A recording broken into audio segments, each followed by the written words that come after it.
Can I live? Yes. Can I live? Can I live? Can I live? Live? Can I live? Can I live? Can I live? Live? Can I live? Can I live? Mic check, mic check, mic check.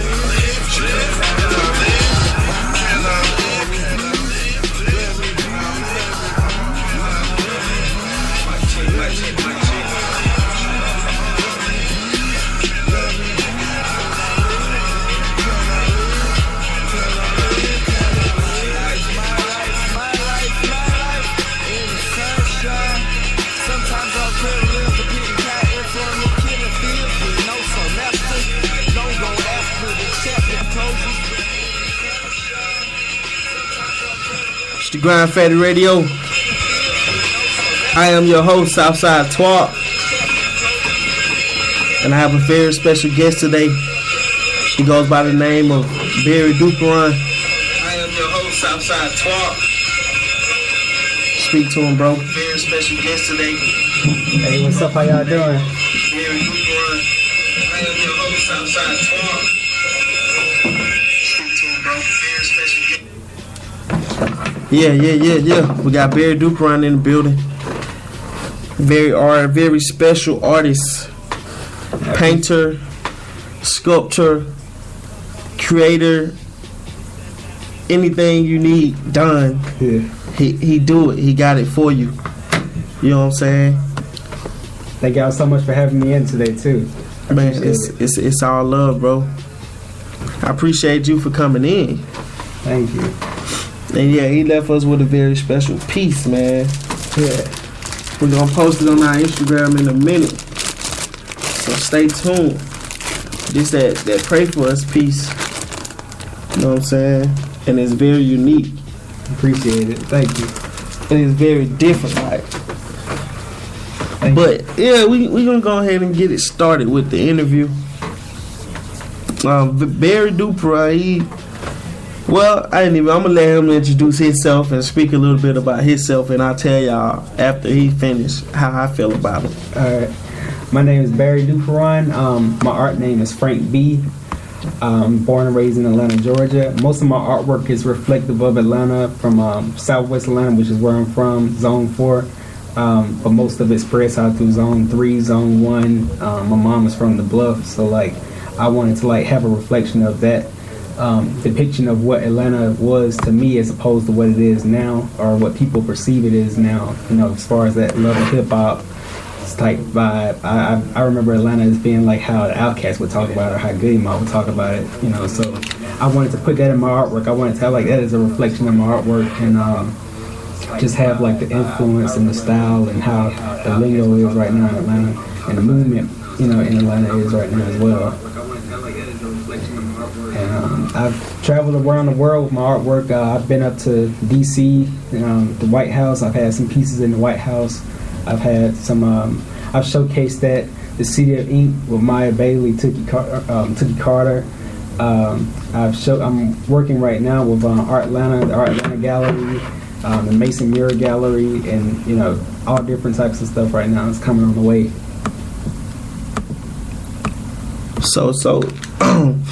So how? First question. Okay, we're gonna start it. We're gonna take it all the way back to childhood. Yeah. You know what I'm saying? We're gonna take it all the way back to the beginning. Was this always your dream, and was it always this is always your passion and what you wanted to do in your life? Yeah, it was always drawing and painting and everything, but like even like when I was really young, when people wasn't like, they wouldn't giving me that support at the time, because people was always saying that as a black person that you couldn't do this, like this was a white man's style, or it's the white man's genre or something, because of Picasso and because of Leonardo da Vinci. But I wanted to be that difference when I was growing up. This is just something I wanted to always portray and pursue. So when I was like in middle school, I got into some trouble. And I went down to like juvenile detention and tribunal, all that type of stuff. And so by then, I basically just wanted to do art. So I just been doing art ever since. I've won a lot of awards, done different shows and stuff like that. made a lot of money from it, and I'm still continuing to make money from it as well. And linked up with a lot of different people too. That's really been helping me a lot, being a positive influence too a lot. Yeah, that's so it's like facing the odds. Basically, yeah. Being a black person, you're already born with one strike, right? Yeah. Being black. Yeah. So now that you found out that what you are good at and what you want to do in life, you got another strike against you because everybody's saying you can't do it because it's for the white people. Yeah, right. Okay, you only have 3 strikes. So what do you feel like the third strike will be? Man, it's making it to, I guess, one of those higher up galleries to where it's like people were saying, man, you can't do that, or man, you can't do this with the president, or man, you can't do this with some higher up, to where it's like I'm from the urban area, and it's like they saying, well, I can't do this, and I'm gonna do it anyway. I'm gonna work hard as possible to do and achieve the odds, or prevail against the people who don't want me to see me shine or don't want to see me do something positive. Not only for myself, but to be an influence to the youth as well, because to show them that you can do whatever and be positive and prevail against the odds. Yeah, because it's like at being young and growing up in this area, painting, drawing, it's like some people do it sometimes. Yeah. But it's not as how you took it and ran with it and did it how you did it. Like doing it how you doing it. You know what I'm saying? Like little kids look at it like, well, I'm just drawing for the fun. You know what I'm saying? Yeah. But they don't see the other ends and the back ends. Like I was telling you before the interview, I'm like, yeah, my brother was doing it, you know what I'm saying? But I don't know why he stopped, because he's very talented. He can draw real good. He can paint real good, Yeah. And that's probably what it is. I guess he don't see the back ends, or he feel like everybody else, and it's like, I'm not getting no money off of it right now, so I'm not gonna continue to do it. You know what I'm saying? Yeah. And that what happened with a lot of the youth in the black communities nowadays. It's like sports. Mm-hmm. Like it's like, well, if I can go out here and get a job and make some money,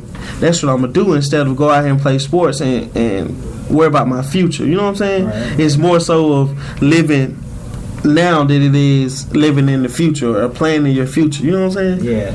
And shout out to Rico too, by the way. And shout out to like everybody that's trying to pursue the dreams and everything. But and I see what he means by that. But it takes a struggle. It's a struggle. You don't get a lot. Sometimes in certain careers, you don't get the money first, and even with rap or something like that. With rap, you have to work your way up to. You can't just start off with a Bugatti. You have to work your way up to get that. And if a rapper is saying that, some of those rappers are lying. They just bottom line lying. Some of them. You have to work your way up to certain things. You have to work your way up. Sometimes you may have to make $200-$300 a show, and then years later you start making $30,000, $40,000 a show. And even with myself, I started off selling prints.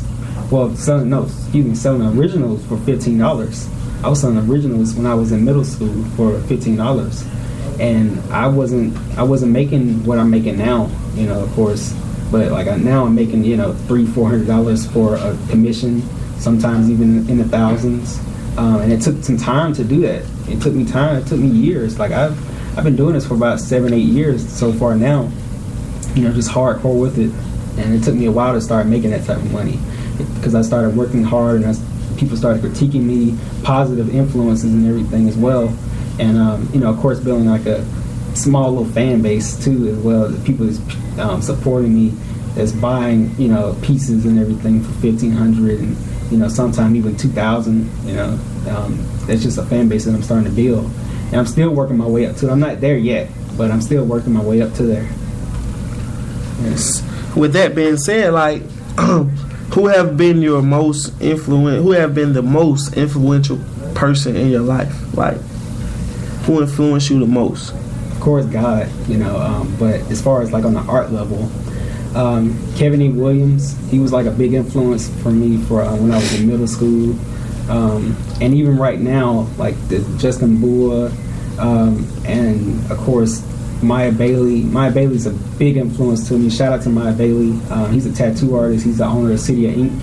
And he's been an influence on me as far as the marketing side of art, the way to be able to sell. Like I probably made as much money as I possibly have ever made in art for the past 2 years because of him. Because he's the marketing from him, selling pieces in his gallery, selling pieces in his shop, and the different clientele that he has are starting to buy my pieces.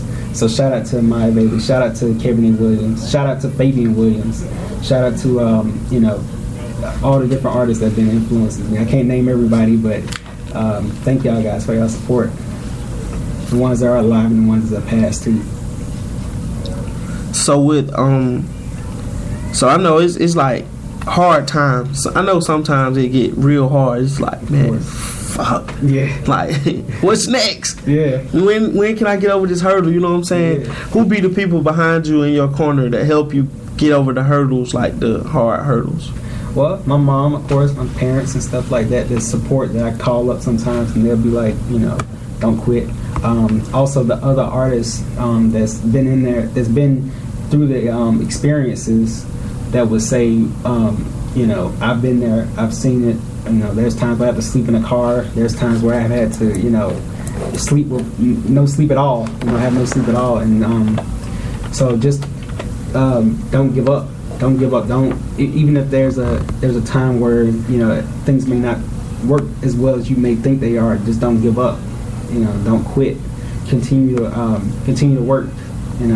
I don't want to get political or anything like that, but that's one of the reasons why I support Bernie Sanders a lot, because it's like he ain't giving up. Even if he may not win or not, he still ain't giving up. He's pushing to the end. So that's pretty cool to influence. But it's like, just don't give up. Just continue to work, continue to grind, continue to shine. Once you continue to work like that. Yeah, continue to listen to the Grind Factor Radio. Yeah, definitely support. Yeah, it's we give it to you raw, man. We give it to you live, uncut, and we give all the like extra steps or push or whatever that you need, because we speak real. You know what I'm saying? A lot of people enjoy the fake or like the fake. You gotta fake it till you make it. You have to grind and make it. You know what I'm saying? Yeah. Without a grind, what is it? You can't make it. Yeah, and all that fake stuff, it's like, you can fake it all you want to, but that's not for longevity. You know what I'm saying? With that grind, it's something that you earn. When you're grinding and you're really working for something hard and you earn it, it's more appreciative for you because you earned it. It's yours. You know what I'm saying? Whatever success that you have, you earned it. It's yours. You work for that. And whether you're starting at the bottom, whether you're starting, way at the lower level, and then you work your way up, it's a beautiful thing to even myself, like I said before, I started off with making $15 a piece, and now I'm making what I'm making now, and I appreciate all the galleries that's been helping me out on that as well. Right now I'm working with the Artlanta Gallery, which is on Shelton Street, and they've been a tremendous help as well, and I'm supposed to be doing a show over there real soon too, as well over there. Okay, so what comes to your mind? Like, what help you other than your talent or your God's gift? What help you pick up the pencil or the pen or the color pencil, whatever you use, you know what I'm saying? Yeah. And put it to the paper and come up with this unique style and these unique ideas. Well, it's a steady process for me. I ride around the city a lot, and I just fill my tank up a lot, and I just ride around the bluff. I ride around my neighborhood, Campbellton Road. I ride around East Point a lot, and I just pick up on the vibes. I pick up on, which is my latest piece I'm working on, Young Father 3. I'm picking up on the Four Seasons vibe, you know what I'm saying? So I'm looking in that area, I'm getting the influence, the lingo, everything from that side of town. Of course, I want to embody certain things. So if I'm embodying that, I have to study it. I have to study what's around that area, what's around the surroundings. You know what I'm saying? It's not like a thing where I'm just on the internet and just pull up a picture and this is it. No, I actually want to be in the streets. I really want to study, and I really want to be where the people is. So therefore, if I'm doing a piece, it has to be real. It can't just be, Like I'm not in the